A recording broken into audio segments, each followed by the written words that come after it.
Good morning and welcome to Let's Talk Innovation. A few months back, we talked about how we've been relentlessly pursuing Moore's Law for 4 decades. A month back, SITE, which is the Satellite Instructional Television Experiment, completed 40 years.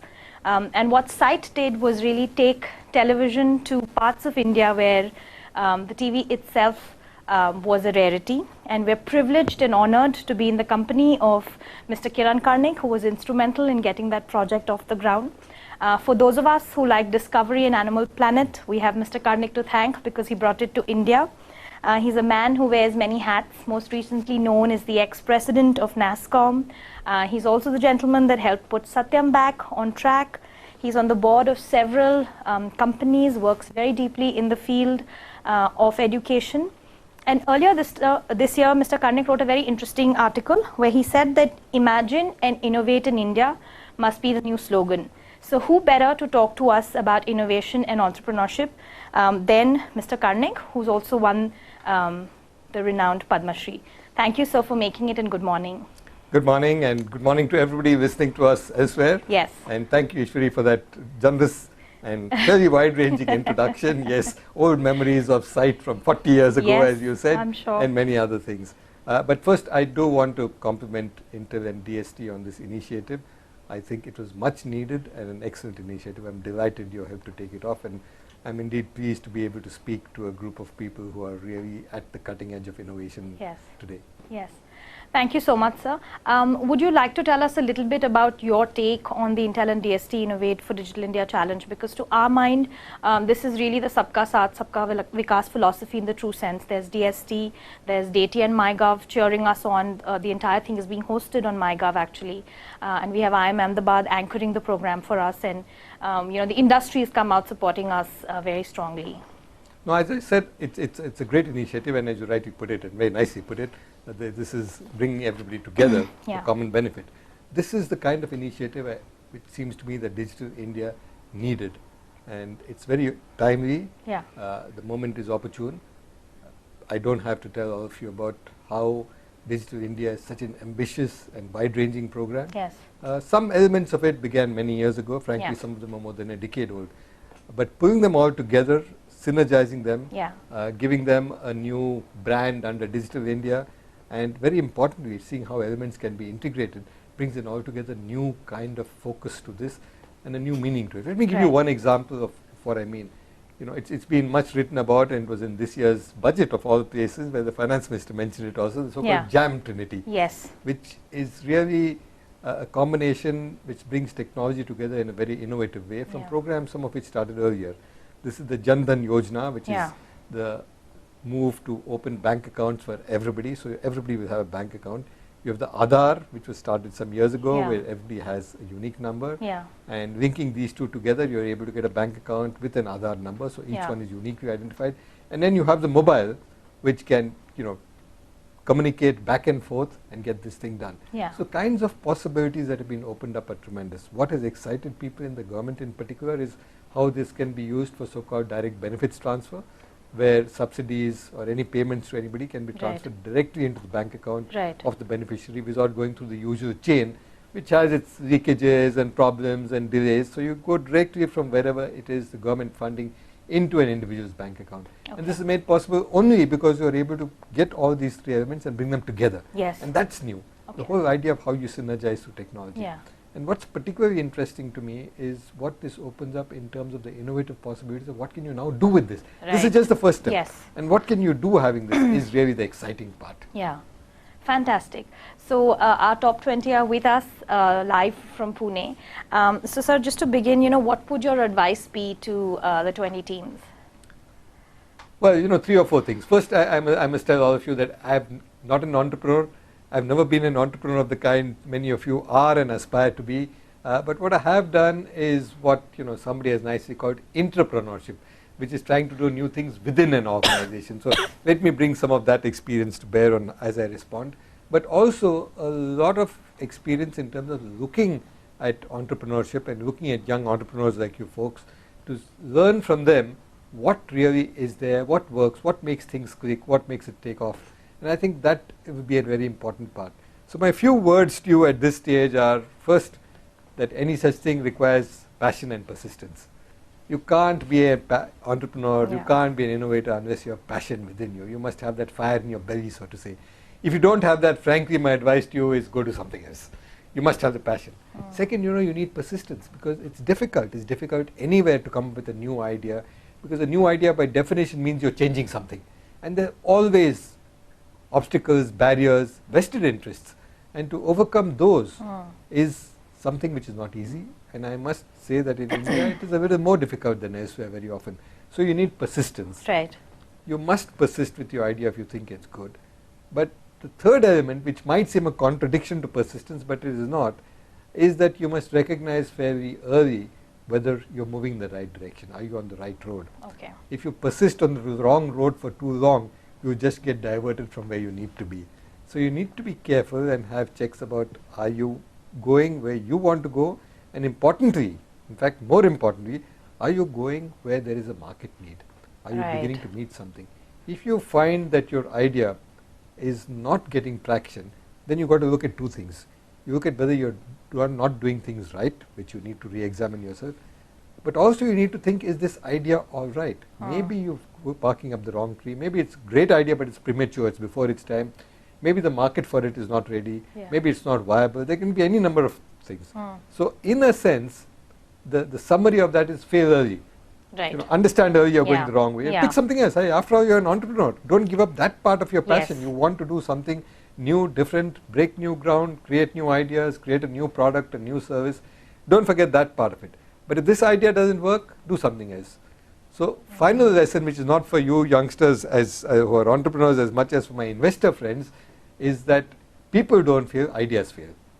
So people don't fail at all. It's the idea. The idea might fail. That's interesting. But if the idea fails, the person in fact learns from that and moves on. Now you know what doesn't work. Yeah. Which is why in mature markets like the Silicon Valley, in fact a failed entrepreneur is more likely to get funding than a first time entrepreneur. Yes. Which is a bit odd. It's a contradiction in terms. Hey, you didn't work out, you failed, and even then. I think in India we are a little wary of failures. So don't be wary. Be prepared to take failure in your stride. It may not be failure for your big idea. It may be just a failure in one part of what you're doing. So find a different path, find some other way of doing it.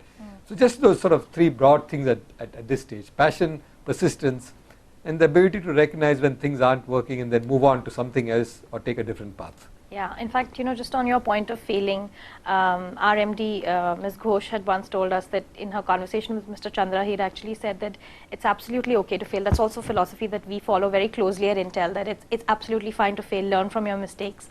But there's something very interesting that Mr. Chandra told her, that when you're falling, take the fall in front, because it's easier to get up and move.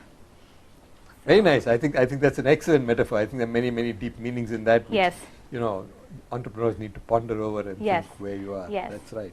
So what would your expectations be from this challenge and our selected top 20 participants? My expectation, let me say my ambition, would be that from these 20 you will get some amazing ideas that are going to transform what Digital India can do. Right. As I said earlier, very briefly, Digital India in a sense is a platform.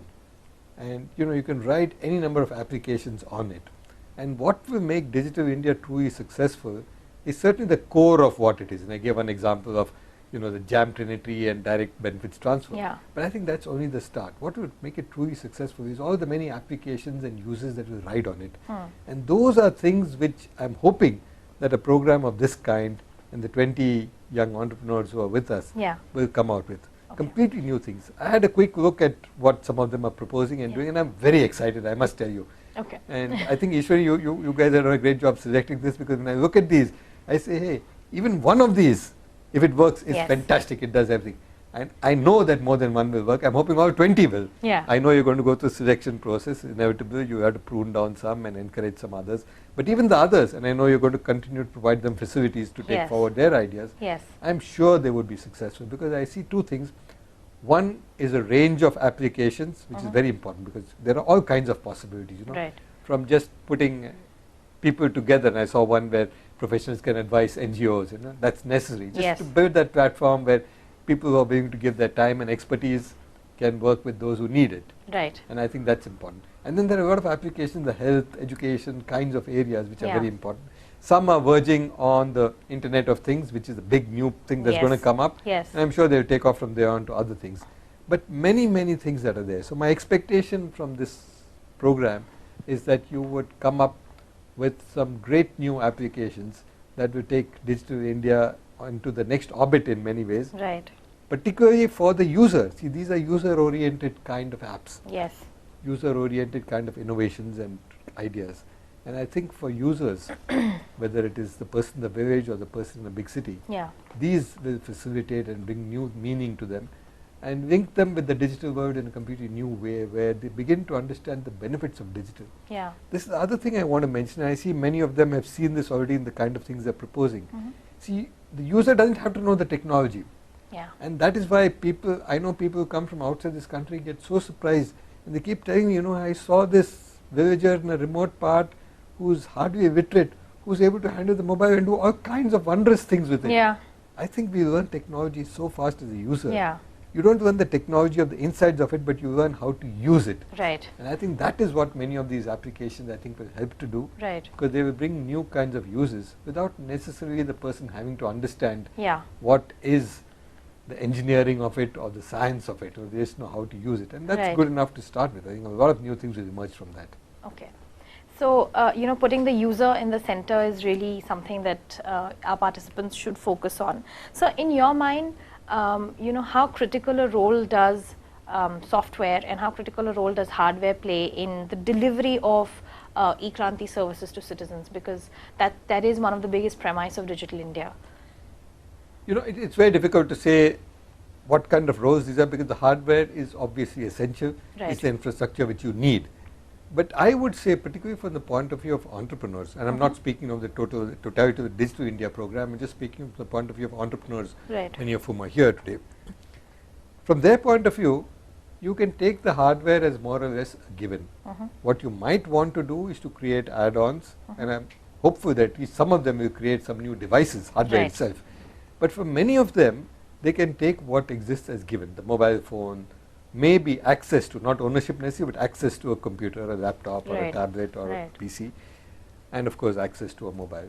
They can take that as a given and see what they can do by way of software to add on completely new ideas, services, new kinds of facilities to it. So I think that those who are interested purely in the software of what they can do have a tremendous kind of possibility because the basic infrastructure of hardware, much of it is in place, the rest of it will be in place, if not a year from now, 2 years from now, 3 years from now, but it will be there. But having said that, I must say I see a lot of exciting possibilities in the hardware area. It's an area in which we as a country have been somewhat slow, unlike in software we've done a great deal. And I think in the hardware the new possibilities to me are truly exciting. The biggest one which excites me personally the most is this little handheld device which we call the mobile. It's no longer a mobile phone. It's not something for voice. In fact, voice is probably the least of it. Now, I was counting the other day and I stopped at 16 of what this device is. It's a camera, it's a radio, it's a recorder, it's a computer, it's an alarm clock, it's a watch. I mean, you can go on down the list. Now, can we add some more functionalities to that from the hardware point of view? The most exciting and one which a lot of people are working on, including some of the entrepreneurs here with us, is health-related areas. What can you do to monitor health, to maybe even analyze and give it back to you right away? What kind of things can you have which are sensors which can do that? So in the whole area of sensors and adding to the hardware, there's a lot to be done. So there are, to summarize, a lot of possibilities both on the hardware and the software side. In hardware, I would say that the biggest and most exciting possibilities are really looking at small, handheld, portable devices of one kind or the other. The bigger things that can be done, but this to me is there, it's a low-hanging fruit in some way. And the software area and the apps areas, there are fantastic possibilities. And it is really your imagination that's the constraint, not necessarily the market. Okay, fantastic. So if you were to potentially look at picking, you know, a few of these teams to mentor them through their journey from mind to market, what are some of the things that you'd look for? I think that will be really useful for all the entrepreneurs who are listening to us as well. You know, I think one of the necessary things, and I know most entrepreneurs would have done this anyway, but I think it's worth re-emphasizing, is to understand what is the problem you're trying to solve. See, what makes for a successful product or a service is when you're able to solve a pain point. Yeah. The pain point is generally felt and very visible, but sometimes, rarely, sometimes it may not be that visible. There's a latent need which is not articulated or explicit, but it exists. But whatever it is, what I would look for first is, are you solving a problem that exists? Not an artificial problem, not one that exists elsewhere, in our marketplace, in our milieu, with our population, with our people, even for a small part of it, a niche of it. Is there a problem that you're trying to solve? I think that's the first one that you've got to look at. The second one is, does your solution add big value? And for a truly innovative one, I would look at disruptive value. Now, not all entrepreneurs, not all solutions are necessarily disruptive, and you can make a good business model out of something that's incremental. Yeah. But the big one, to me, the most exciting ones would be those that are disruptive, that suddenly change something radically. Yes. So, does your solution bring tremendous new value? Does it cost by a huge amount? Can you scale it up in a big way? That's very important, because sometimes I find solutions that are great, fantastic, very exciting, but they're not scalable. Right. If it's not scalable, it's not exciting. It's useful, but it's not exciting. I always tell people, you telling me a solution you've tried out, how soon can you get to 10x? Right. And again to the next 10x. That is multiplied by 100 times. And I think that for a new startup is critical, because you're new, you're doing something which is opening the market, or doing something which is completely not done before in some way, in some small niche, in some small way. But unless that scales, you don't have a business. So it's a great idea, you might be successful, you might even win an award, it might be something which people talk about, but you want to be a business. Right. End of the day, entrepreneurship is not just about ideas, it's not like writing poetry, it's business. Right. And for business, you got to do things which are scalable. And to scale, you must see how fast you can scale. Yeah. And that is part of what your solution must therefore be. Is it scalable? And if you want to scale quickly, very clearly the best way, I wouldn't say the only way, the best way to scale quickly is using technology. Right. If you're going to depend on saying, I have this great idea, it involves 5 people. When I want to multiply it by 5 times, I need 5 times that number of people, which is the model of the Indian IT services industry of old. It's changed. Yeah. It worked, it does work, but it depends on people. Yeah. And when your scaling depends on people, you're always limited by how fast you can go. So you can yet do it, but there are limits. Whereas if you begin to use technology and say, with this I can scale up rapidly, then I think you're in a new game altogether. Okay. What we'll also do is take a few questions from people who are watching us live. So Pavan has a question to us on Twitter, and he says, Mr. Karnik, what according to you is the foundation for building a digital India?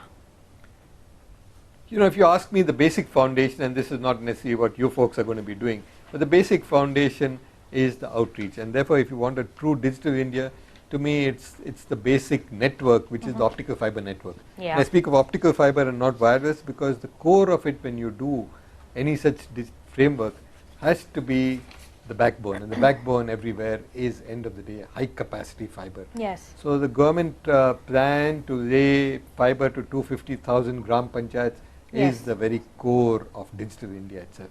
But I must say that there are lots of other elements which are critically important. They are the foundations of digital India, including things like Aadhaar. It's a very important part of digital India. You can't do, because whether you talk of transactions, payments, even identifying people for healthcare, you need some single identifier, and Aadhaar provides that. So I think there are 2 or 3 foundations of this kind. But yes, the network is one, and then the platforms like Aadhaar are the second, which are critical, which we must look at. And the third, of course, is you need a managerial framework, an organization, which looks at this overall, and we all plug into that. So in a sense, it's the organization, which is largely the government, which really runs or organizes this whole system. Sure. The other question that we have is that lack of design and creative skills can be an impediment in the realization of the Digital India vision. What is your take really on skill building, and how that will help us, how Skill India will help us get to Digital India? No, very, very good question. I think this is interesting. It's a very necessary part of Digital India, and I'm happy to see that some of you are looking at skills and what you might do for skill development in terms of entrepreneurial possibilities. Because what you need is not just the high order skills, which also we need a great deal of, but which the country's reasonably done well on those. We have very high order skills on software in particular. In the hardware area, we have not done a great deal, but the skills exist. We have a great engineering base. But when you look at extending this outwards, and again we talk to the big rural market, you need skills there which are very basic. You need somebody who can run a system, you need somebody who can maintain a system. You set up something there, and how does it get maintained? And I think these are very necessary, the basic skills of being able to do it. Yeah. There are two parts to it. The skill on the part of the user, there is a national digital literacy mission, which has been taken up by the government now, on which I know Intel had quite a hand also. Yeah. Very exciting, because the idea is to create one digitally literate person in every household in this country, which would open up tremendous kind of possibilities in a big way. Yeah. But at the same time, I want to say that that's absolutely essential and will take us forward in a big way. But people tend to learn a great deal on their own in terms of just usage. Yeah. So skills at the user end are necessary, but they will develop, they will come about, and there are things there. But skills at servicing the system, operating the system necessary. There is both need to do that and an opportunity where you can do a great deal of that. So I would look at it both as an entrepreneurial possibility, but for Digital India it's a must. The government has recognized this, which is why they have taken up the National Digital Literacy Mission. Yeah. But they are also conscious of the need to try and see what can you do much more extensively to build the skills for operating, running, maintaining Digital India. Right. Fantastic. We'll take another question from our users. We've been asked, how is the Innovate for Digital India Challenge playing a role in helping fulfill the government's Digital India vision? So would you like to? Sure. I addressed this very briefly and somewhat from a tangent in the beginning. The Digital India ideas of the government ride on some basics, but beyond those basics, they are just looking at Digital India as a delivery platform. Yeah. There are 9 different pillars and so on. I won't go into that, but they've got some basic things. One of them is, for example, e-Kranti, government services to the people. Now they've got some services which they have in mind, but they recognize that 2 things. One is that many of these services need to be looked at in an entrepreneurial business model sense. So there may be some basic service which is provided to all, which is free. But beyond that, there may be add-ons, there may be something which you do value adds, where they would look at entrepreneurship to come in.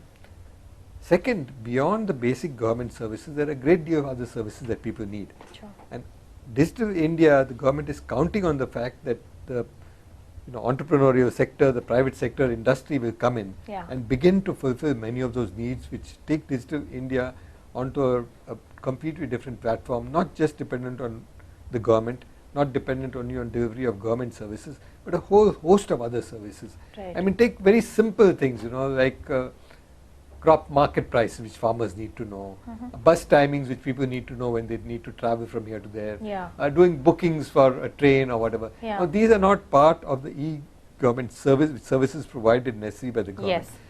They are really looking for entrepreneurs to do this. And I think there are lots of possibilities there which are very exciting. Just one more example from many, many years ago, which I find very interesting in terms of a simple, very effective use of technology.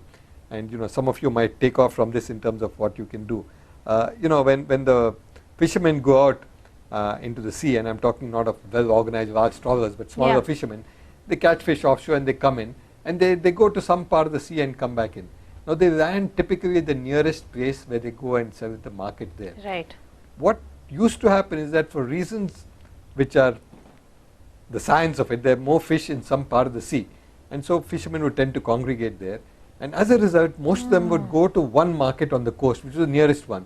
So that one market got flooded with fish, prices dropped, excess fish, some fish rotted. Other markets didn't have enough fish, prices were very high, but they were not fulfilled, and there you had a shortage. So on the one hand you have low prices, wastage because some fish were rot. On the other hand you had markets that were not fully meeting the demand requirements.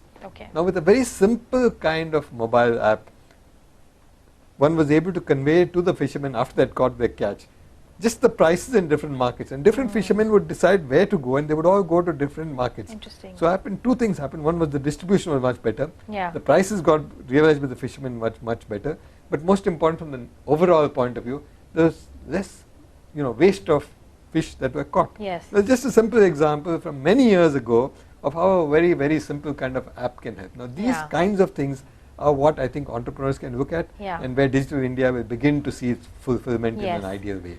I think a lot of it augurs to the fact that it needs to add to their livelihood, and therefore it will increase the adoption and get people to use these apps and use technology more. So you've done a large body of work in the field of education. How do you think we can look at digital innovation to take education to every single child in this country, and have an India that's 100% educated? This is a dream which I am hoping that Digital India will really fulfill. You mentioned SITE, the Satellite Instructional Television Experiment 40 years ago. This was in some sense the start of saying, can we take education and really good quality education out to all parts of the country. And that was a small experiment we did in 2,500 villages, that's it. But I think today we have the reach and the platform to do it. We have the capability, and more importantly, we have very exciting ways of doing it. With television, it's a one-way medium. There's no interaction, there are no questions back. It's a fixed time of the day. If you miss something, you missed it forever. That's right. Now we are in a completely new world. You can have education truly on a anywhere, anytime, any device basis. I've seen people, and I've literally seen this on their mobile, trying to read up stuff and prepare for a test or learning a lesson or whatever. So I think there are very exciting possibilities. Already a lot of it is being done.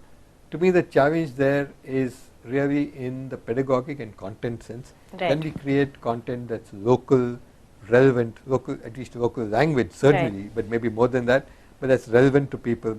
Can we put it in packages which are appropriate to the medium? So if somebody is learning in a classroom, it's one kind of thing. If you're learning on your own, you need a different kind of thing.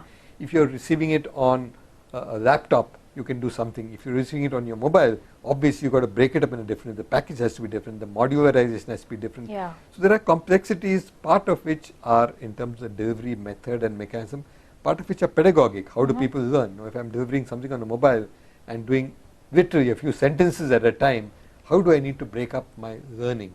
And what kinds of interaction can I build in which will enable the learner to be able to do this? But I think if we can begin to do this, the possibilities are fantastic. As you said, the dream of taking education, and I stress again, quality education to everybody is fantastic. And the point you made earlier is, I think, linking into this, because one of the things education, which can then link to basic skills, skill development can do, is to help people to earn more. See, many of these services, and I always tell people, my friends in government, is that please don't look at the whole Digital India as a way of delivering a service to a customer, to a user, say in rural India, and then they pay for it. So in a way, in a very simplistic way, you're giving them value, but you're extracting money from there. So look at it as a way of how can you help them to increase what they earn. So you're in a way delivering a service that puts more money into the village. And the simplest, crudest, simplistic example of this is handicrafts in the village. You know, I just do a website, and then I do a transaction platform, and I put my goods out on the website, and people around the country, indeed around the world, can now see it and say, I like that, I want to order it, and then you have to pay where somebody can do this, and then you have fulfillment mechanism where somebody delivers that product. So suddenly that villager is able to upgrade, get a bigger market, a wider market, maybe it raises, get a little more return for what he's doing. So I think there are ways which you can do for learning and skill development which enhance both the education, basic education, but also skills in remote areas. Okay. I think we'll take a few questions from Pune. So if any of you have questions, please feel free to come forth and ask Mr. Karnik. This is a fantastic opportunity. What are some fundamental things that a lot of people disagree with you, specifically in education, but in general also? Okay. To your first question, unfortunately, I've never been a very active blogger, and what was posted on my blog was really the articles that I used to write regularly at one time. I have slowed down on article writing, frankly, because I was way beyond my deadline on a book that I'm doing. Incidentally, it's on innovation. Hopefully it should be out soon, because I'm just doing the final edit on the manuscript, so give it a few months and it'll be out. But that's a different story. I do want to get back to being on the blog. I think, and thank you for saying you are following it, because I'm very pleased that I got a large number of people who asked me this question of saying, why have you stopped, and I want to restart again. So thank you for that. To your other question, I'm not quite sure I got the thrust of it, but I understood you asking, what is it that, Ishwari, you want to sort of summarize what it was? I think what are some of the challenges that you see from an education standpoint, and what are some of the differences of opinions that you face when you're talking about how education should be revolutionized? Okay, that's what I picked up also on it. I think this is a bit of a tricky one, because when you talk of education, there are lots of things which are straightforward, but there are some that are somewhat controversial, or where there are differences of opinion, for example. One of the things would be in relation to what you might call blended education. I don't think people nowadays are talking of one extreme or the other. There are very few people who would say that you can't teach unless you have a teacher and a classroom and a chalk and a blackboard and so on. And there are only a few people who will say that you can learn ideally only from a machine, you know, with nothing else. Most people recognize that you can do a great deal of learning with just a piece of equipment, but ideally you need somebody to interact with, to answer your questions, to be able to, you know, clear your doubts. So there has to be a blended form. But there is a degree of controversy on saying how much and what. There are people who are trying to deliver, as you know, a whole host of them, Coursera and a whole lot of others, who do courses which are purely delivered on the net, and that's it, and you can take it and use that. So that's one part of it. The other kinds of things are skill development in particular. To what extent can you really do skill development without having a full hands-on thing? Again, as I said, everybody understands that you need some element of hands-on, but do you necessarily need to do skills development only in a hands-on mode, and you can't deliver certain kinds of skills remotely? And I'm not talking of skills that require, you know, equipment, or I'm not talking of machining or something. If you want to do training for, let's say, a salesperson, can you do it purely without any or with minimal kind of interaction? I think there are issues of this type that come up. And then there are more complex issues about saying, you know, is this going to discourage people from going to schools and colleges and so on? But I think part of it also comes from what you might call the business model. And this is controversial, saying should education at all be linked to payments of, you know, a profit-making business? And I do think there again that the broad view, which is now to me a mainstream view, is that yes, there is value, and therefore it's worth beginning to look at an entrepreneurial part of education. I wouldn't say commercialized, but I would say in a positive business sense that yes, it's worth trying to incentivize people to create content and then get a fair return on it. But yet there is some people, and there is a fair number of people, frankly, who think that no, education is something else, and it should not be linked to any entrepreneurial, therefore business activity. It's only a do-good activity where you must deliver it for free or for below cost or at cost, no profits. So I think there are some elements of it which are there. But you know, having said all that, comparatively speaking, education and health are the two least controversial, least problematic, least politicized areas in the broad sense of the term, and therefore the ones that you can get into. If you talk of other elements of what you might do with some of these, then sometimes you might get into issues. But education and health are generally seen as public good, and to the extent they are done and delivered, you will not find too much controversy or problem on those. Finally, you know, there is this question related to education, which is always the big one, is that in many ways rightly, but in our country we are a little more conscious of it, you want certification. Now who will do that certification, and to what extent is certification something which is standardized, which is recognized, which is done everywhere? And this is some point of controversy, saying what kind of certification and how do you test it? Because without certification, how do I know somebody who claims to have been trained in a certain skill or up to a certain level of education has that skills or knowledge? And so certification is one where we are going through a lot. Some of you would know this, the National Skills Development Council has done a great deal on this to try and standardize things. They have worked with industry to build these so-called national level things. And I think we are now getting there in terms of a whole range of sector skills which are there, where you have standardized certification. That should help a great deal. Mr. Karnik, what do you think is the scope of technology and technological innovations in terms of the impact that it can create specifically in rural India? Very clearly, this is a huge impact. If you look at, we talked earlier of disruption and, you know, in some way transformation. Yeah. And I think if you look at that, this is the major disruptor and transformer in rural India, because suddenly they are moving from the 19th or maybe the 20th century at best to the 21st century. It's a huge transition for them. It opens out a window to the world which they have never seen. It gives them a chance to hear, see, look at things which they have never seen before, to learn things that they didn't even know. So I do see this as being really a major transformation, and I think that's the exciting part to me about how you're able to bring parts of the country that were in some sense completely, you know, not linked to the mainstream together. Right.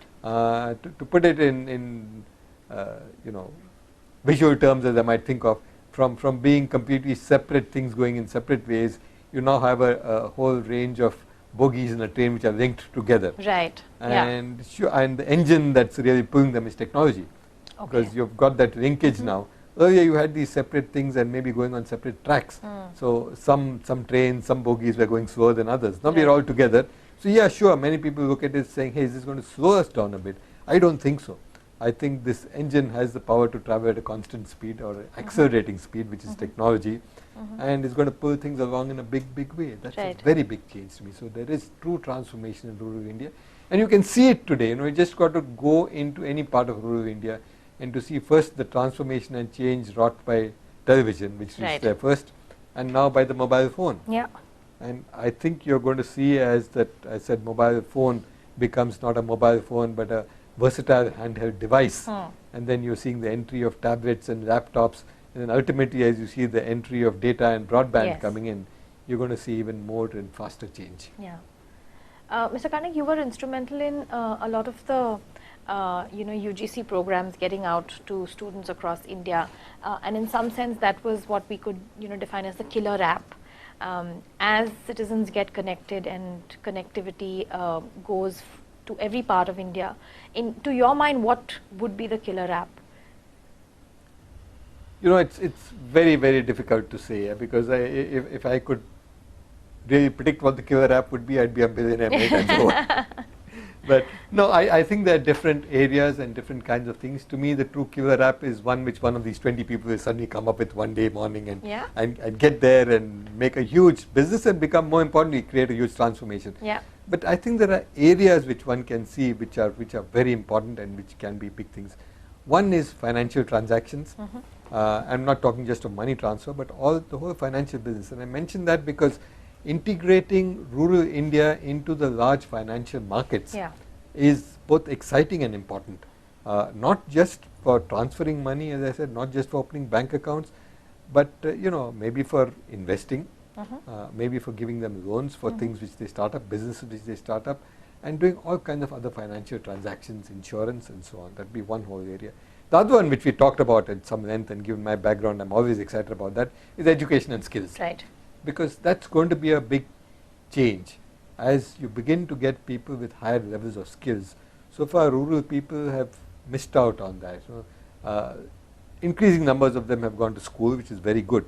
But schools, especially if you leave at an early stage after 5, 6, 7 years of education, don't give you skills. They give you some knowledge, they give you some abilities, but they don't give you skills.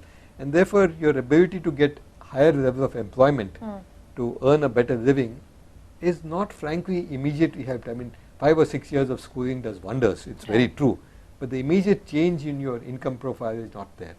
Whereas even a year of skilling can change you radically.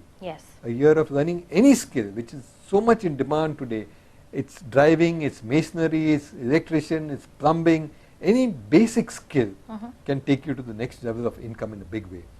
And on top of that, you look at other things that give you mobility, and the two things that give you mobility in this country, both upward mobility in the economic sense and geographical mobility, which helps you to earn even more. They are one, skill, and second, language, ability to communicate. And yes, a large part of the country, that communication can be in Hindi and it helps you, but if you want true mobility, then a little bit of English helps. And I've seen this even with taxi drivers whom I talk to. And there was a taxi driver who was telling me, he was trying to speak to me in English, and I said, good, you're trying to learn English. And he said, you hit the nail on the head, this is what I'm trying to do, because he says somebody who can speak English gets 30 to 40% more as a taxi driver. Because people, but this is in urban areas of course, they want somebody who can understand what they say, and an English knowing taxi driver apparently commands a premium. But that's just one example. I'm not saying English is critical, but I'm saying communication in general and English language, number one, or number two. Number one is skills. Some skill. Okay. I think we have somebody from Pune who would like to ask us a question. That's a good question, because I've seen this happening sometimes, that there are some kinds of ideas, applications which have promise, and you test them and find they're very good, but they're ahead of their time, as I was mentioning earlier in a different context also, in the business sense, that the market will take time to build up. There are 2 or 3 things here. One suggestion is to continue to do what you're doing, if you're convinced that it's promising and has a future, not now, maybe by a year from now, maybe even 2 years from now, but not too far away, then look for grants. Don't look for funding as a venture capital or a debt, because you'll not be able to get the returns immediately. And fortunately, there are today places, foundations sometimes, other organizations that are willing to give you a grant to try and look at some of this. In fact, even the government has some schemes where there are money given out as a grant for something that's promising and good but not immediately viable. You have to search around, look for them, find what fits, because some of them are sectoral, some are at certain stages, but you might be able to find something which will sustain you for a year or two. As you improve your app or your whatever idea you have, take forward your look at what kind of business model there is, look at how you might scale up, and as I said, a year from two from now it works out, it's fantastic. But I repeat what I said earlier, that if you're convinced and you really want to do it, then persist with it and take it forward, but make sure you're convinced that it's a good idea if you take off a year or two from now. Otherwise you spend a year, maybe 2 years on it, and then find that even now it's not flying, it's not viable, and you feel you wasted 2 years. So don't let that happen. If you're convinced that it's genuinely good, you've proven it, only thing you feel that it's a bit before its time, then do look for funding that will sustain you for that period. Meantime, see if you can improve it, take it forward to the next level. Can you broaden the market? Can you take it to other people? Other ways of trying to see what you can do with it as a business. But there is, I want to tell you, there is funding available for this. It's not easy to get, but there is funding available for such things, and you just have to look around and see where you can get that done.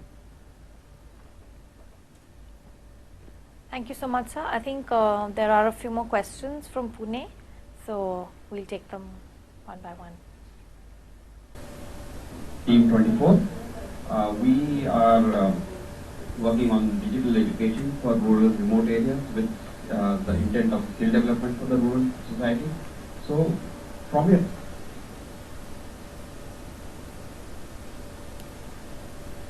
experience, can you give us some pointers, like what are the things we should focus on, especially building solutions for the rural areas? Thank you. I don't know if anything specific to suggest to you. I would only tell you that you might want to make sure that the kind of people you want to reach and your content are in sync with each other. It's to put it in physics terms, that what you need is to build an app that's a matching transformer between the content creator and your intended recipient or target audience or your beneficiary, to make sure that what you're putting across is something in complexity, in language, in the method of teaching that is comprehensible to them. And let me give you a very simple example of what I mean by this. It's not so much language as in, what are you dealing in Tamil, Telugu, Kannada, whatever.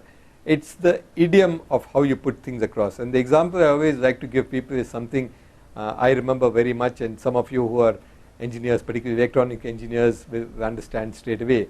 When you look at the kind of life of a device, or frankly any piece of equipment, there is a certain kind of standard shape. You have initially a high failure rate for a number of reasons. Once that high failure is taken care of, then you have a long period of sustainability, and then towards end of life, obviously you again have high failure rates. In many ways, it's the curve that's mimicked in our life today. If you look at large populations, as in a state or the country, take India, you have high infant mortality, so you have a very high period of high death, and then you have a stable period for a long time, and then when people are beyond 60, 70, 80, again you have a high period. Now this is described very visually, very graphically as a bathtub curve. So for those of us who are familiar with a bathtub, you know how it is. It's like this, down, steady, and then like this. So you have high failure, and then you have a long steady period, and then again you have high failure rates at the end. So a bathtub curve is very evocative. But if I go to a rural area and I'm talking to rural kids and I tell them bathtub curve, they just won't understand what I'm saying. It will never stick in their mind. Whereas if I talk to somebody who's had an exposure to what a bathtub looks like, it's something you never forget. So two contrasting examples of a way of embedding it in your mind forever, and of completely losing your audience.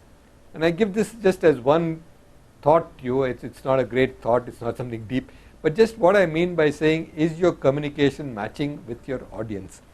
Because very often we tend to forget the experiential part of it. We learn best when there's something which is analogous to our own experience.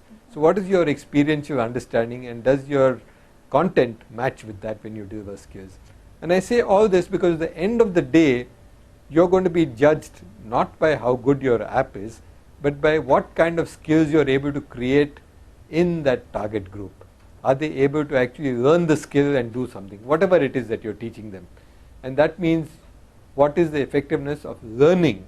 It's not how good your content it is, how good the learning is. So it's the outcome, output, and not the input that matters. Obviously the input determines the output, but I'm saying end of the day what you will measure is the outcome. Have they learned? And you've got to make sure that what you do through your app enhances the ability to influence and improve that outcome. So that's a very, very broad and generalized answer to your question. I'm sorry I don't have any specifics which I can share with you, because I think it's very contextual depending on the situation, the place, the location, and so on of what you do. But in terms of the broad understanding of what the app can do, it is that. Last one I want to mention is in terms of aiding learning, and all of us learn when occasionally we know that we have learned, which means some method of periodically testing and checking out, have I understood this or not. I may feel that I've grasped everything, but I may not have. And the only way to understand that for me as a learner is to test it against something and say, hey, yes, I have understood it. So obviously your app has to build in very strong kinds of checking, self-checking and understanding, feedback mechanisms of kinds where the learner is able to comprehend herself or himself whether they have really learnt or not. So feedback mechanisms in your app are key, and that's again an obvious one, except for saying that the feedback mechanism must be good, robust and strong. It must be something which I can do and understand, and then the periodicity of that feedback, how frequent, how much, how do you check it out, become very critical things for the app that you're devising for the learning part. That's about what I can say on this. I think his question was, is there any government agency that can provide help in research aids as well as some sort of funding for the ideas that they would be working on? Yeah. Okay, as let me answer your question as I understood it, and I'm sorry if I didn't get the full thrust of it. We have a bit of a lag, as you know, and some parts of it got a bit cut off probably there.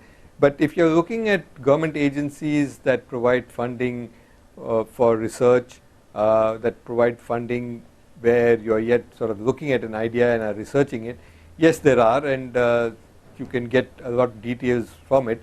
But there are, depending on the field you're working in, there are agencies like the Department of Science and Technology, or the Department of Biotechnology, or the Department of Electronics and Information Technology, and all three of these, which are in the life sciences technology areas, have funds separately which are given for R&D kind of work. They have proposals which they call in for, and then they fund some of these. Many of them have a mix, depending on the kind of fund there is, for things that are heading straight into business, which are sort of entrepreneurial, as I mentioned in the context of an earlier question, where they fund you with maybe a small grant to help take you something into a business or entrepreneurial area. And some of them do have funds for even the pure R&D stage of things, where you're just doing R&D and you're not yet reached the stage of trying to take it into a business idea. So there are such funds available within the government itself, and you might tap them. The procedures used to be a bit cumbersome and complex. They have got much simpler, but you need to be able to find the right kind of area and the right fund and put in an application for that, because they have different kinds of areas, different focus, different sizes. Some of them give only up to so much, some give it as a grant, some want you to do a proposal which is a joint proposal with sometimes an academic institution. So they have different kinds of conditionalities, but there are enough of them for you to be able to find the right one which fits what you are looking for. So there is funding available in a broad sense for R&D kind of thing, and you can go there and try and see what you can get from that. And again, there are other private funds which are social impact funds, which are a little more geared towards business, but those that have a social impact. So there are these social impact funds that give you money also, which are now here and quite active in the country, so you can look at some of those also. So overall there should be funding, but yes, you've got to search and find out. Today, thanks again to the digital world, it's much easier. You can go to websites and sort of scour around and look at what you can do there. But also talk to your friends and others who can help to guide you, saying that while there are these 2 or 3 options, this one is quicker or faster or easier, and you might get some good insights on that.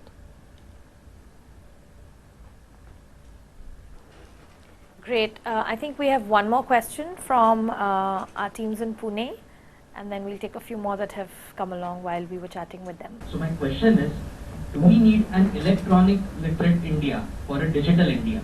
You know, I understand what you're saying, but to me what you need is basically digital India, because an electronic literate India to me would mean somebody who has a deeper understanding of the technology per se. And as I mentioned earlier, while that's very desirable, and I hope one day we will get to that, because today the world is moved to technology, and I think just as we used to talk in the old days of the 3 R's, you know, reading, writing and arithmetic as being necessary, in the world of tomorrow there will be a T added to it. All of us right from school level must understand some technology. But frankly it's not essential, and the way I differentiate it is that digital literacy means the ability to be able to use a digital device. Use, that's it. Whereas electronic literacy and understanding of electronics would mean that you need to understand a little more of the technology behind it. So you really understand how it works. Today, for me to use a mobile phone, I don't need to understand the technology of mobiles. I don't need to understand what is in that device. I just need to understand which button to press or which icon to put my finger on. That's about all I need to understand, nothing more. Whereas electronics would mean a little more than that to me. So as I said to your question, yes, I would dream of the day when the country becomes electronically literate, but I don't think it is necessary at this stage. We can afford to wait a few years for that. And with digital literacy and understanding of just how to use a digital device and how I can get more out of it is adequate for what we need to do today, and certainly adequate for a lot of entrepreneurial businesses which we need to do. Some of them may need somebody there who understands a little more. So, you know, if you're doing sensors as you are and you're working on IoT, you may need an intermediary in the rural area who has an electronic understanding, and yes, that person must have the skill and ability to be able to use and understand a little more about the electronic device, for example the sensor maybe, than just the pure user at the other end. But then he or she acts as an intermediary, not necessarily as the ultimate user. It's like a paramedic, you know, in the health sector, that the ultimate user is somebody else. But sometimes for something a little more complex, for example for certain kind of diagnostics, while some may be self-diagnostics, you can do it yourself. For some you might need a paramedic to come and help you. In the same way you might need an intermediary who is electronically literate. But for the general user, the digital literacy is enough. So for digital India as we see it in the next few years, I think simple digital literacy is adequate. Fantastic. We have one more question that came to us while we were chatting with our teams in Pune, and this is Jasveer, who wants to know that, you know, there is an overlap between Make in India and Skill India, and what is your take on this? Well, Jasveer, I think it's a very good question, but it's not just an overlap. To me, it's a fantastic opportunity. It's a complete synergy where you can tie the two together. Because when you talk of Make in India, you need the basic skills. Who's going to make in India? We need the people who have the skills to do it. So to me, training people, skilling them is an essential part of Make in India. When you have more people who are skilled in doing any kind of thing, then the reality of Make in India becomes feasible, becomes practical. If you don't have that skill base, frankly you're not going to be able to make in India beyond a certain level, beyond a certain extent. If we want really to do Make in India as what the Prime Minister has said, where you're going to really do a whole host of things, where, you know, in a sense we become a phrase used widely for China, where we begin to do things where we become the workshop to the world, then certainly you need the skill levels of people to do that, because you don't want to do simplistic stuff. You know, when you say Make in India, you want to do more and more value add, and if you want higher value add, then you need higher skill levels. So skill in India is really in many ways an input into Make in India. So you have Skill India and then you have Make in India, which have to work in tandem. So technology is pretty much all pervasive today, but in your mind, which are the sectors that can benefit the most from a Digital India standpoint? Which are the low-hanging fruits? As you rightly said, Ishwari, I think it's all sectors that can benefit. But yes, when I look at low-hanging fruit that are immediate and there, one, and I've mentioned this more than once because I'm somewhat familiar with it, is the financial sector. Right. To me, it's a low-hanging fruit because there is a big need there. Everybody living in any part of the country today needs to transact because of mobility. If you go to any part of many states in this country, you'll have a lot of migrants who are working elsewhere. They need to send money back, they need to send information back, they need to send things back and forth. Right. But most importantly, a lot of parts of this country, money is going back and forth. Yeah. And so the financial transaction of being able to do so simply, quickly, securely and cheaply is an essential part. Same way of accessing money which you need to do. Digitizing money, where you have digital money, you have stored money, which is like a M-wallet, not just an e-wallet, a mobile wallet. Right. I think these are possibilities. To me, that's one low-hanging fruit. The other low-hanging fruit, is something which is difficult to monetize, but I'm very happy that a lot of young entrepreneurs and many of our young people are working in this area. The two questions pertain to that, is in relation to skills in education. Yes. Because the recognition across the country today is so high that if I want a good future for my child, it will come only if I can provide good quality education and maybe some skills. Yes. So there is both need and an opportunity there to tap into that. And people are willing to pay for it, frankly. Even people who can hardly afford it are willing to pay for educating their child. And we see this across the board. Even in urban India, everybody I talk to at the working level, and I'm sure all of us experience this, you talk to your household help, and they're willing to sacrifice everything they can to put their child to what they perceive as a better school. Yes. So there is a willingness, there's an understanding of the importance of education and the willingness to pay for it. Unlike some other services where people have got used to free services, so they want the service, but they say, I'm not willing to pay for it. So I think here there's a willingness to pay for it. One good example of the former, which is changing, but is health. People have got used to the idea saying, healthcare, I go to the PHC, the Public Health Center, and it's bad, it's not well serviced, the doctor is often not there, the paramedic is not there, but it's a service I've got used to getting without paying. Right. Now more and more people are transiting to private healthcare where they pay for it. So transition is happening there. But I think in education it's even further ahead, but health is the other one where people have now realized that you have to pay for healthcare. So wherever there's an understanding that there's a service which you can provide and which people are already willing to pay, you've got a low-hanging fruit. There are lots of others which have high value, which will come about, but where you probably need to open the market. But these are ones that are instantly there and people are willing to pay for them, and therefore there's a business opportunity. Right. And to that extent, there's low-hanging fruit for Digital India. Financial services, education, health. Healthcare. Or education and skills, I would say, and health. Okay.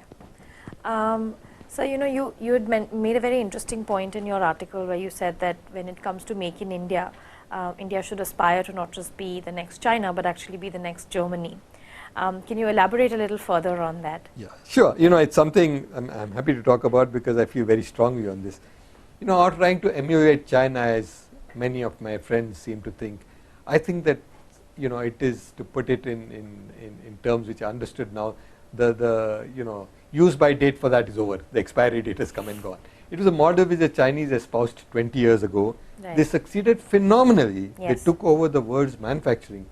But a great deal of what they did, not all of it, but a very great deal, was low-end manufacturing. Now my problem with low-end manufacturing is not just that it's low value added. That's fine if it creates employment for our people. Sure. My concern with that is that that's getting rapidly automated. Okay. And you see factories around the world today with high degrees of automation. Yes. And what gets automated first is the lower end of the skilled jobs. So if you're looking at Make in India as a way of creating employment, of creating value in this country, of being sustainable, it is neither going to create large employment nor is it sustainable, because you will get automation happening. Right. The best example is in our own country. You look at the expansion in automobile industry, and then just look at the employment figures in the automobile industry, and you will see that while capacities and production has doubled, tripled, gone up by 4-5 times over the last 10 years, depending on which part you look at, 2-wheelers, 4-wheelers. employment has not gone up anywhere near that. It's increased marginally because of automation. And you have to automate because of quality requirements, number one. You have to automate because of cost requirements, it's cheaper. And you have to automate because of scale requirements. You need to produce more quickly. Therefore, I've said that when we look at Make in India, we have to make in India, but we have to look at high value added things. Okay. More complex things. And to me, that example therefore is Germany. Germany continues to be a manufacturing hub for the world. Yes. But they do high value added engineering products, more complex products, higher value products. And that is what I'd like India to aspire to be. That can we be not just the next China, which does a lot of manufacturing but low manufacturing, but can we aspire to be a Germany in manufacturing, which does a lot of manufacturing but that does high value added, skill intensive, knowledge intensive, design intensive manufacturing. Fantastic. So one of the things that we are aspiring to do with the Innovate for Digital India Challenge is foster this culture of innovation and entrepreneurship to solve problems for India. In your mind, what are some of the things that the industry can come forth and do specifically to create that culture or mindset of innovation in this country? This is a dream that I have, that we become an innovative country in the true sense of the word. So I'm glad you said that we are looking at saying how can we become an innovative society. Not just produce a few entrepreneurs who are very innovative, but produce a society that is constantly looking at new ways of solving problems that they face. And to me, what industry can do is a whole host of things. One is to immediately get to where we need to be now, which is a short-term, quick thing, which is the kind of things, which is why I was genuinely happy when I wasn't saying it out of being polite to you, saying that this kind of thing which you have done is fantastic, because you're now tapping into entrepreneurial things that are there, ideas that are there, giving them a platform, giving them facilities, building an ecosystem in a sort of limited way around them so that they can begin to take their ideas forward. I think that's something which industry needs to and can do on a large scale. I'm glad you've done this thing. DST is collaborating. As you know, NASSCOM is doing this as an industry association, the IT area in a big way with its 10,000 startups program. A number of others are doing it. I think this is essential.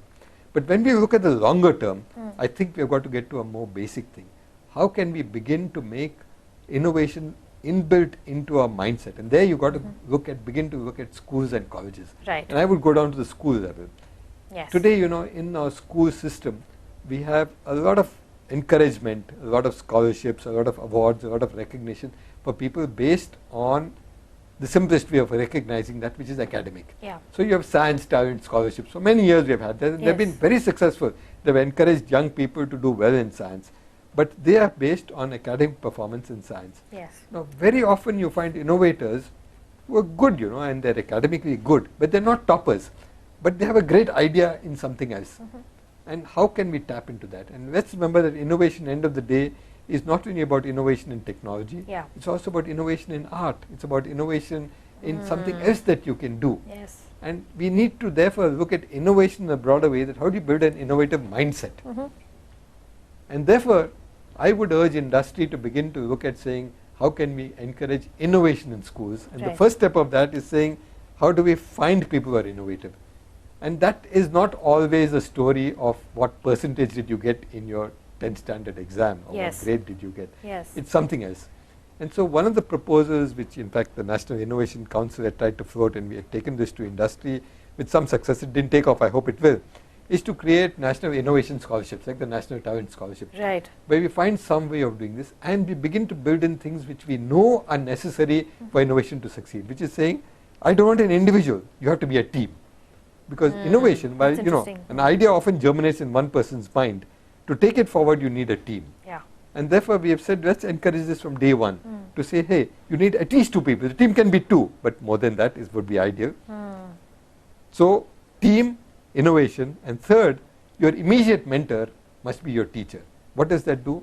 That builds in the concept of mentorship, but also brings the teacher into the loop. The teacher now begins to get involved and begin to see, hey, innovation is something that is recognized and it's important. And you get teachers then, selectively, may not be all teachers, who have this mindset saying, I want to innovate, I want to encourage kids to innovate.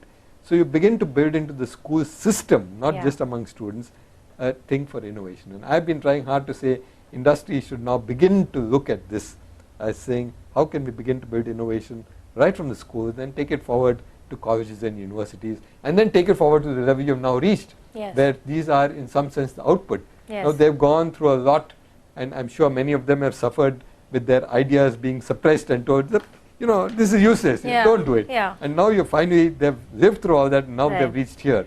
So we've encouraged them to reach that stage. But let's try and go back 1 or 2 steps down, and I would do it industry, a long answer to your question, to try and do much more of this, which is here and now, it's today, to tap into people who are innovative.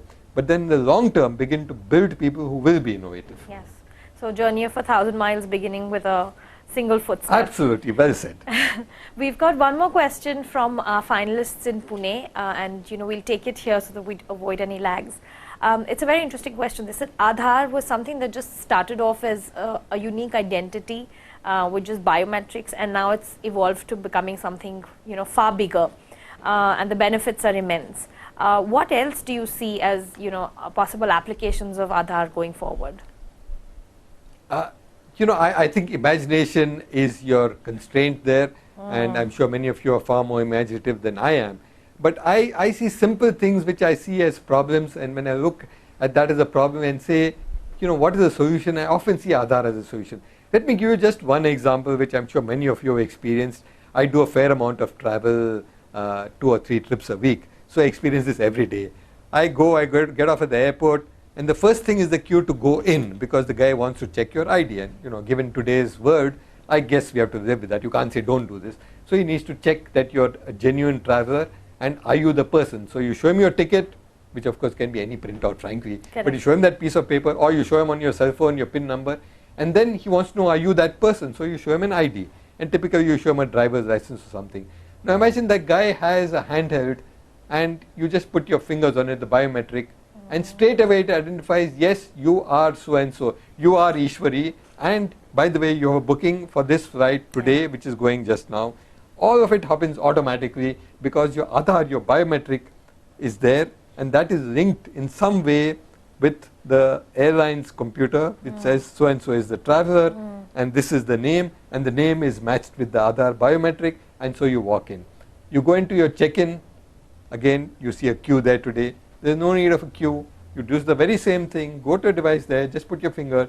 Some of them today have devices to print your boarding pass.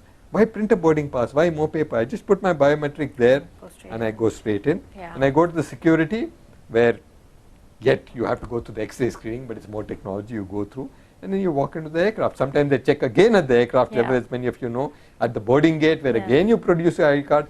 These multiple checks, all of them just need what? They need your identity, that you are you. And Aadhaar does just that. All it says that you are you. It is you, the same person, who's come through all these checks, and you walk in. And this is just one very simple example of what many of us go through many times in the day. So I'm sure all of you will begin to find some place where what you need is just to establish that you are that person, your identity. And Aadhaar helps you to do that. So many ways, and I said imagination is just the constraint of that, because very often for transactions you need to be secure. So we have tried to do this now. For example, I talked a great deal about payment systems. I'm trying to push this now, where we talked of money transfer earlier. It can be a mobile to mobile transfer. If somebody needs cash, they go to an ATM. So instead of going to the ATM with a PIN and your card and everything, suppose I'm just able to go and put my biometric on it. That's adequate, because it's the ultimate safety. But let me add one bit of concern there, and I add this also from the point of view of entrepreneurial business opportunity. I mean, the thought is very frightening to me, and some of you who are movie fans may have seen this in movies where identities are stolen and created. Today, if your password is stolen by somebody, it's disaster, because the guy might get into all your stuff and hack into your bank account and take out some money. But ultimately, having had that horror happen to you, hopefully it won't, you can change your password. So then you have some level of protection next time round. But just suppose somebody can hack into your biometric in some way. You're sunk, because that is your ultimate identity. Your biometric of your 10 fingers and your iris. So it's a bit of a frightening thought. But the opportunity there then is for those of you who are interested in cybersecurity. The kinds of things there in cybersecurity, and I glanced through it very quickly, but I didn't see in any of the 20 of you who are there a specific cybersecurity application. But I think there's a huge market, a huge need It is not at the individual level, it is at an institutional level. Institutions, including the government, want this. But just think about it, I mean the kinds of things that you do there. And I relate that to Aadhaar, because Aadhaar has built in a phenomenal amount of security just for the reason I mentioned. So there are opportunities there as we begin to use more of the digital world and we put our identities into the digital world. There needs to be a security. So there are huge possibilities there of how one can build in both a business and a lot of very interesting things in the cyber security space. So those of you who want to add one more to the many things they are doing, just look at that as maybe your next big idea in the cyber security space. Fantastic. We're almost out of time. Just for the benefit of everybody again, those in Pune and all those of us watching, a few things that Mr. Karnik said which will stay with every innovator and every entrepreneur. Be passionate, be persistent, early on in your journey, check whether you're on the right track. Don't be afraid of failure. People do not fail, it's the ideas that fail. And look at how you can scale your idea and be the next big disruptor. Mr. Karnik, any parting words from you? No, you made an excellent summary. I'm surprised I said all those wise things. No, I think that's excellent. No great words in the end. Just want to say that two things. One is, I wish I could have been there face to face. Yes. This lag, I know it's probably disturbing for you folks. I know it's there, so I listened. But I'm sure if we didn't have a lag, we might have had more interaction and maybe more interruptions and additions, which makes it more interesting. And the second thing, therefore, is that I wish I could have been with you physically. I had hoped to do that and I couldn't. But sometime in your journey over the next few months, as some of you go on to other things, I hope to catch up with you face to face when we can have a much more extensive and much more in-depth dialogue on this. Finally, all the best to you. Congratulations on being the chosen 20. You already reached a phenomenal stage, and I know that you now be able to take your idea forward. Some of you will go on to the next stage where there are even bigger things, but those of you who don't also have been recognized and you've got a good boost in this, I'm sure your idea will move forward. So good luck to all of you, and I hope to see you folks sometimes in person, and I'm sure that I'm going to read about some of the things that you put out here as the big new winners and maybe the new unicorn in the years ahead. So good luck, go ahead, full steam ahead. All right. Thank you, everybody, and thank you so much, Mr. Karnik, for joining us. It was a pleasure. Thank you. Thank you.